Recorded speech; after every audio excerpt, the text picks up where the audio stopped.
It is late, the room is quiet, your phone is face down on the table, a message you sent was seen 20 minutes ago, no reply. That is all that happened, no argument, just silence.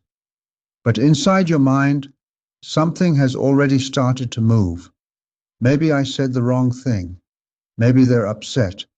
Maybe something is changing. Nothing real has happened, yet your body is already bracing for loss. Your chest tightens. The room is still quiet.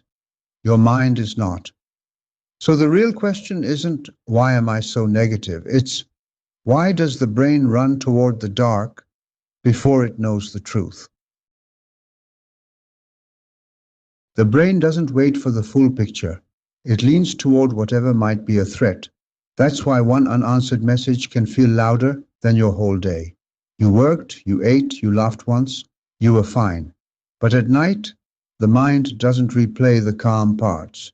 It hunts for the part with no answer. This is the pull, not a choice, a reflex. A good moment can wait. A possible threat, the brain insists, must be checked now. That's why the negative feels urgent, not because it's true, but because the brain treats it like it cannot wait.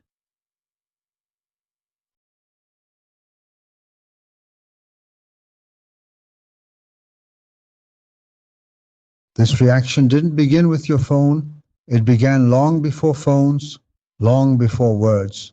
The oldest part of your brain grew up where missing a danger could end everything.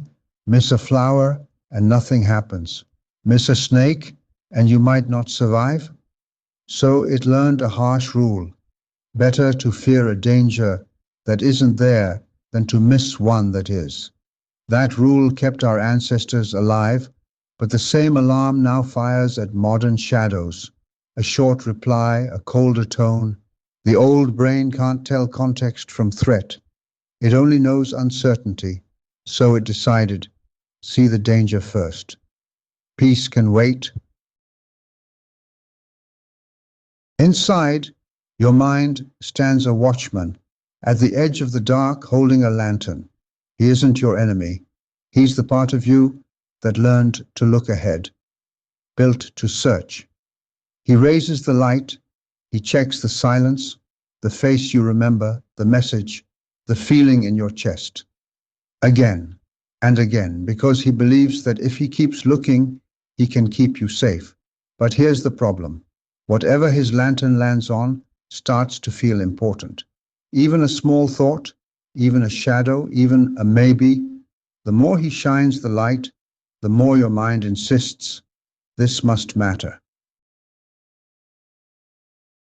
The brain can be protective and still be wrong.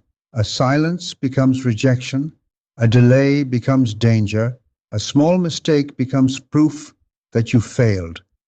That's the false alarm. Nothing has actually arrived, but the body has already answered. The heart speeds up, the breath shortens, and the mind, feeling all this, builds a story to explain it. Maybe they're pulling away, maybe I ruined it, maybe it's always me. Once the body reacts, the story feels true because the body is real. But a real feeling is not always real danger. The fear was real, the danger was not.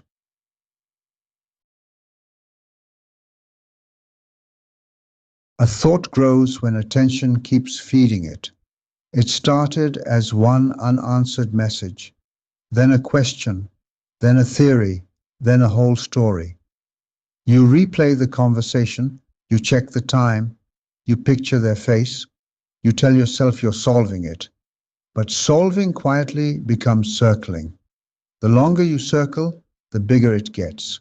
Not in reality, only in your attention.